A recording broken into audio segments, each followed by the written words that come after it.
આજે હું એવા લોકો માટે વાત કરવા માગું છું જે લોકોને કરવું તો ઘણું બધું હોય છે પણ એ લોકોને આવડતું નથી અને ક્યારે ટ્રાય પણ નહીં કર્યું હોય. અને અમુક લોકો વિડીયો, ખાસ કરીને વિડીયોની વાત કરું છું કે વિડીયો બનાવતા મને ફાવે છે, અમુક લોકોને નહીં ફાવતા, પણ વિડીયો જોવાનું ગમે છે ને પણ આવડતું નહીં. એમને કોઈ બનાવી આપે તો એ તરત જ બનાવી લે એમ કે મને બનાવી આપો, મને ફોટા પાડી આપો, પણ એમને નથી ફાવતું એટલે એ નહીં કરતા.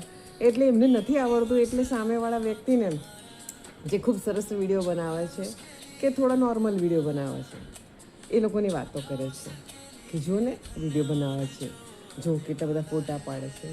અરે ભાઈ તને શું તકલીફ છે? મારા ઘરનાને તકલીફ નથી, મને તકલીફ નહીં, અમારો ટેલેન્ટ છે. હું મારી રીતે એવું કંઈક કરતી હોઉં તો સામેની વ્યક્તિઓને તકલીફ ના થવી જોઈએ. તમારા ઘરમાં કે દુનિયામાં જઈને તમે જે પણ કરતા હોય એનાથી અમને કોઈ પ્રોબ્લેમ નથી, તો અમારી લાઈફથી તમને શું પ્રોબ્લેમ છે?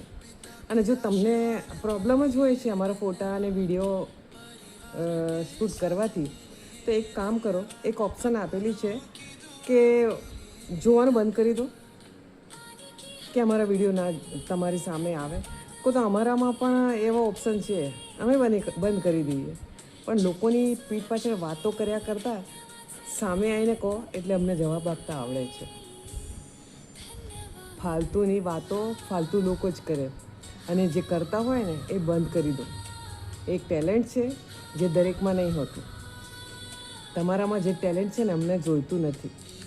તમે જે કરો છો ને અંદર છો એ બહાર દેખાઈ આવે છે અને અમે જે છીએ ને બહાર છીએ એવા જ અંદર છીએ.